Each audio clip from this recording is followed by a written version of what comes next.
Hola, soy la Basmati de nuevo con vosotros. Hoy voy a hablar de una fotógrafa norteamericana muy interesante, Berenice Abbott, y que en realidad no sé cómo titularla porque ella salvaguarda el legado de un grandísimo fotógrafo que cuando lo conoce la deslumbra. Ella está de asistente de Man Ray, está en París, y entonces cuando conoce le presenta a Eugene Abbott, y Eugene Abbott vende 2000 y pico parte de su legado originales a un señor, y después cuando muere se venden otros 2000 y pico que los compra ella y después los lega al MoMA de Nueva York. Pero esa influencia, ella va a hacer su propio trabajo porque el mismo Man Ray le dice que haga ella su obra, que no se dedica a ser ayudante ni a admirar a los demás, que haga su obra. Y ella va a tener una grandísima influencia de Eugene Abbott y va a llevar de alguna forma sus ideas, las va a engrandecer, las va a llevar a Estados Unidos, las va a engrandecer, y además ella es sincera porque ella hace libros sobre el legado de este señor. Después en Estados Unidos va a hacer un poquito de todo, va a hacer escaparatismo. Hoy os voy a hablar de una me ahogo hablando deprisa.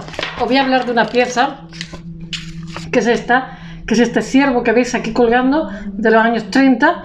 Es una preciosidad, hace una preciosidad, y tiene influencia de Eugene Aguet, no sé cómo se dice en francés porque no sé francés. Parece que está suspendido, no cuelga de nada y está en un escaparate. Es una maravilla, simplemente una maravilla en Manhattan. La lámpara. ¿Qué os puedo decir de ella? Pues que ella, vamos a ver, en París va a pintar a muchísimos intelectuales, va a pintar a muchísimos artistas, mecenas, y al mismo Eugene Aguet, el que ella admira, porque a partir hay un antes y un después, ella lo dice, a partir de cuando lo conoce, porque ella realmente es una fotógrafa estadounidense que nace en 1898 y muere en 1991, vive como 93 años, ya estoy yo calculándole las edades. Ella pertenece al género documental, que es parte del movimiento de la fotografía directa.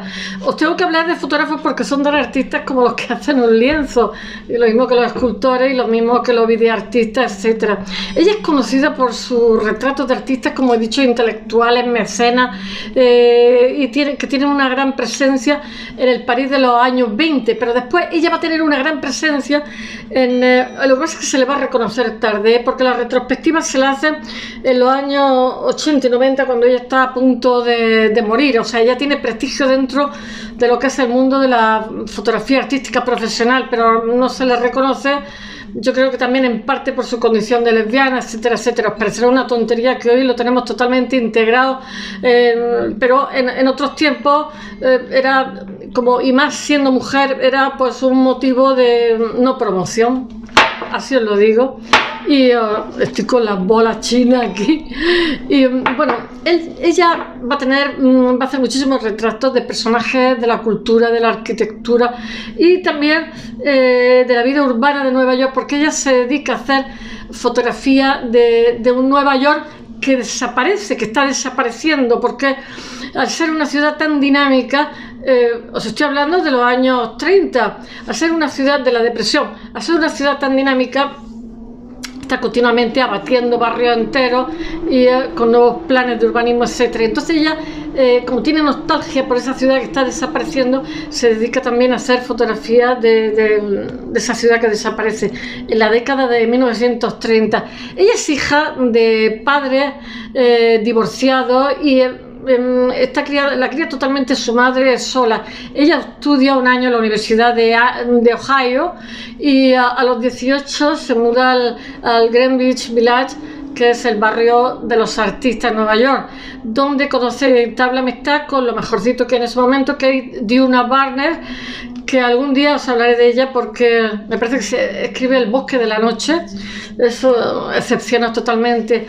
No me sé los nombres de muchos de ellos: Kenneth Barker, Thelma Wood, Elsa von Freitag, yo que sé, Edna St. Vincent, Melanie Margaret Anderson y Jane Hebb. tengo que mirar algunas veces las chuletas porque tantos nombres no me los sé. Ambas son, estas dos últimas, son editoras de una revista que tampoco me acuerdo cómo se llama, Little Review. Y también conoce a Marcel Duchamp y participa, porque ella se va a ir a París, ¿eh? O sea, ella se va a Nueva York con 18 años, pero cuando empieza a ver el pampaneo artístico se da cuenta que la ciudad, digamos, del arte está en su momento en Nueva York, pero después va a volver a Estados Unidos porque Nueva York va a ser, o sea, está en París, pero después vuelve a Estados Unidos porque va a ser Nueva York la ciudad mundial del arte. Ahora mismo está muchísimo más disperso en esas cuestiones, pero obviamente cuando se es una potencia, también se es una potencia artística, porque polarizas, o sea, porque el arte se adquiere con el excedente económico. Entonces, para nosotros, por ejemplo, en España solamente adquirimos un 2% del arte mundial, porque nuestro excedente no es muy grande. O sea, hay que tener dinero para gastar, cash money, para poder, dinero fresco o dinero negro, o como os dé la gana, para poder gastar en, yo que sé, en galería, en anticuario, etcétera. Bueno, voy a seguir contando. Os voy a leer un poquitito de la pieza y luego seguiré contando la biografía, porque en realidad yo de lo que quiero hablar es de esta pieza.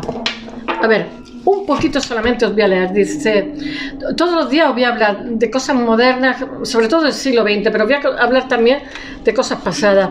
En la fotografía, un reno aparece en el escaparate suspendido en el aire, como si volara por las calles del centro de Manhattan.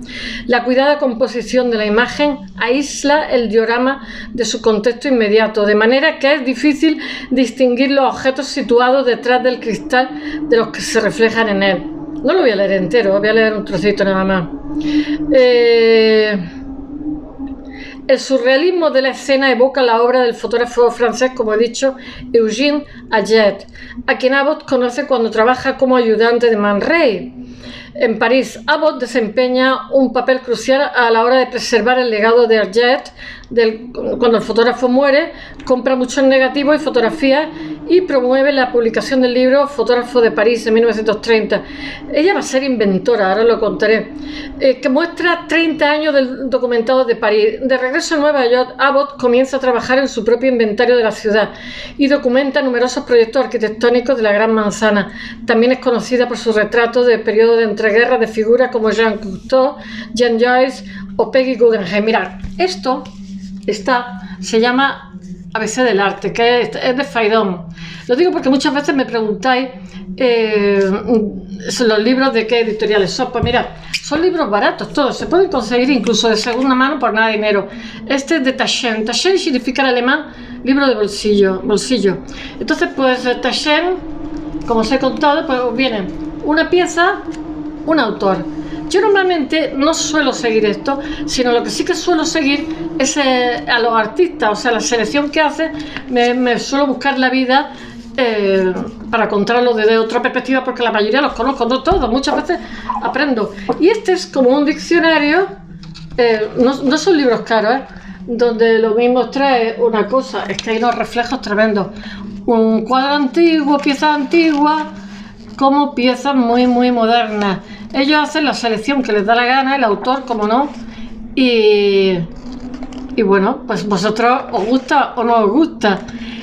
Y me parece maravilloso, porque además es bastante ilustrativo, porque cada autor, mira, este Richard Long, una línea, que hace una línea con harina o no sé qué, que es de Lanard, y lo pone frente a otro autor. Quiero decir que es como un diccionario donde el autor ha elegido lo que le ha dado la real gana de la época que ha querido, lo cual es maravilloso. Y yo os iré hablando de estos diferentes. Mirad, esto hablé el otro día de ella. Aquí este Pierrot. O sea, quiero deciros que cada maestrillo tiene su librillo. A uno le parece, pues aquí por ejemplo es videoarte y aquí es algo pues como del siglo XVIII. Son libros que los recomiendo porque si os gusta el arte son manuales y no aburren, porque cada página tiene una pieza. Bueno, y diciendo estas palabras, continúo hablando de Berenice Abbott, que es una maravillosa artista, fotógrafa. Ella conoce a Marcel Duchamp y participa en diferentes publicaciones dadaístas entre 1919 y 1921. Para mantenerse económicamente hace de modelo. Mientras que estudia arquitectura, Berenice trabaja como modelo para diferentes artistas y posa para los fotógrafos, que no me acuerdo cómo se llama, Nicholas Murray y Man Ray, que al final Man Ray y ella se hacen amigos. Ella trabaja de asistente, pero al final él es el que la impulsa a que, si le gusta la fotografía, que siga la vocación. En 1921 deja Estados Unidos y se muda a París, como he dicho, y Man Ray también. Se muda a París, pero también tiene bastante vínculo con Berlín. Berlín, ya os he dicho, que es un foco también, ¿cómo se llama? Múnich, etcétera. Es un foco de arte tan fuerte como puede ser París. Ella continúa sus estudios de escultura y sigue trabajando como modelo. Entre 1923 y 1926 es asistente de Man Ray porque necesita cash money, necesita dinero fresquito, necesita tener un sueldo. Quien también se muda de Estados Unidos a París y, alentada por él, ella empieza a hacer cosas propias. Ella tiene un buen criterio y él va a ser el que le achuche para que haga fotografía. En 1925 ella hace su propio atelier de fotografía, su casa y su estudio, y hace retratos de artistas, escritores, coleccionistas, tanto franceses como expatriados. En 1926 ella hace su primera exposición de fotografía en una galería de París, la cual lanza su carrera. Al conocer la obra de Eugène Atget, como he dicho, se queda totalmente deslumbrada. Eugène Atget tenía dificultades económicas, no era demasiado conocido incluso en Francia, lo cual no quita para que fuera un maravilloso artista. Y ella lo que hace es fotografiarlo un poquito antes de morir y compra parte de su archivo. El otro ya lo había vendido el propio fotógrafo. En 1927 lo retrata poco antes de morir y el gobierno francés adquiere gran parte del archivo de Atget. Y en 1920 él vende 2021 negativos y a su amigo, no sé, André, no sé qué, Cametet o algo así, y se venden 2000 más cuando muere, que los compra nuestra fotógrafa, que además lo va a promocionar en Estados Unidos. Pero Abbott puede comprar la otra parte en 1998. En 1930 empieza a trabajar en la promoción de su obra. Fijaros, 1930, una mujer fotógrafa, bueno, la bomba la traca. Eso es totalmente novedoso. Bueno, uno de los resultados de este esfuerzo es el libro que hace de Atget, que se llama Fotógrafo en París. Le llama Atget, Fotógrafo en París, 1930, de la cual ella es la editora de la fotografía. Le siguen más adelante los libros Visión de París, 1963, y El mundo de Atget, en 1964. Ya está viviendo en Estados Unidos y ella en esta época va a donar el fondo que tiene de Atget, se lo dona al MoMA. Estas publicaciones, además de los ensayos que escribe, ella también es innovadora en cuanto que hace fotografía, hace un tipo de iluminación que es muy particular de ella, y consigue que este fotógrafo francés, gracias a la promoción de los libros que ella hace, adquiera totalmente renombre internacional. En 1929, influenciada por Atget, está muy influenciada de Berenice, pero va a crear también su discurso propio. Emula la escala de su trabajo, pero en la ciudad de Nueva York. Instalada de vuelta en la ciudad de Nueva York, durante años fotografía sus barrios, como he dicho, la cultura urbana, diaria, la arquitectura en Nueva York, que está desapareciendo en vías de transformación. Ya os dije que, por ejemplo, Tokio, cada año 1/3 derribado. Pues son ciudades muy dinámicas económicamente. Lola, lo que pasa en Miami, que se cargaron el Art Deco que tanto te gusta. Bueno, y entonces ella fotografía barrios antes que desaparezcan por las nuevas construcciones. Abbott trabaja de forma independiente 6 años sin poder encontrar apoyo institucional, apoyo de ninguna organización. Pero entre 1934 y 1958 se hace profesora. Se mantiene dando clases de fotografía en un lugar que se llama la Nueva Escuela, donde trabaja. Ella ahora va a hacer un grandísimo desafío, ahora lo voy a contar, y es que que pilla la época de la Gran Depresión. Entonces lo que hace es que, como hay muchísimos desempleados, les enseña el oficio de ser fotógrafo, diseñador, etcétera, etcétera. Y ella va a llevar adelante todo ese proceso que nadie había querido llevar adelante porque suponía un esfuerzo titánico, pero el gobierno da medios para los artistas y tal, y ella consigue, y entonces ella va a adquirir bastante prestigio en Estados Unidos por eso. Bueno, luego propone ese trabajo de proyecto artístico federal, en inglés es Federal Art, no sé cómo se llama, Project, es FAP, o sea, como ellos, en Estados Unidos hablan mucho con acrónimos, porque tienen prisa. Es un programa del gobierno en tiempos de depresión, que se hicieron unos programas maravillosos. Después de ese tiempo de depresión va a conseguir que la década siguiente haya muchísimos artistas norteamericanos de primera línea, de la élite, y entonces a los artistas, los trabajadores, los artistas, a los desempleados, lo que les procuran es formación en las áreas de publicidad, diseño gráfico, ilustración, fotografía, edición. Eso es muy complicado, no es nada fácil, incluso hoy día, Y entonces ella se hace como supervisora del proyecto y puede contar con la colaboración de asistentes para... Ella es la que lidera todo ese proyecto para continuar, y lo hace muy bien, y lo hace muy bien. O sea que no era fácil para continuar con el trabajo monumental que emprende, el cual anteriormente varias organizaciones habían rechazado financiar. En 1939 el resultado es el libro Changing New York, que es una recopilación de sus fotografías. Mientras dura este proyecto se hacen exhibiciones de las fotografías, encima promociona a los pupilos, le hace exposiciones de fotografías por diferentes bibliotecas, los lleva por todo el país. Y cuando finaliza el FAP, distribuye paquetes de 302 imágenes seleccionadas a escuelas, bibliotecas de sus pupilos. Está promocionando a la gente que enseña, que eso es de una grandísima generosidad, a instituciones públicas. Existe una faceta ella es también inventora de Abbott, ya que desarrolla un proceso de iluminación especial que no me acuerdo cómo se llama, que se llama fotografías como imágenes proyectadas, e inventa y patenta equipamiento fotográfico. Entre el 58 y el 60, gracias a estos avances, puede colaborar en proyectos de fotografía científica solicitados por el MIT. El MIT es donde estaba Marcel Breuer, Mies van der Rohe, en fin, toda la élite de lo mejor de arquitectura, de ciencia y de todo, que es el Michigan Instituto de Tecnología, me parece que se traduce al castellano, con el objetivo de ser muy prestigioso, incluso hoy día sigue siendo muy prestigioso, con el objetivo de hacer un libro escolar para mejorar la enseñanza de la física en la escuela, gracias a los inventos que hace ella de fotografía. Todos los buenos artistas suelen ser renovadores, no me preguntéis, desde Da Vinci, todos se han inventado algo para mejorar la técnica. Bueno, en 2012 parte de ese trabajo se expone en el museo, en el Metropolitan, se exponen en el MIT de Massachusetts, en el Massachusetts Instituto de Tecnología.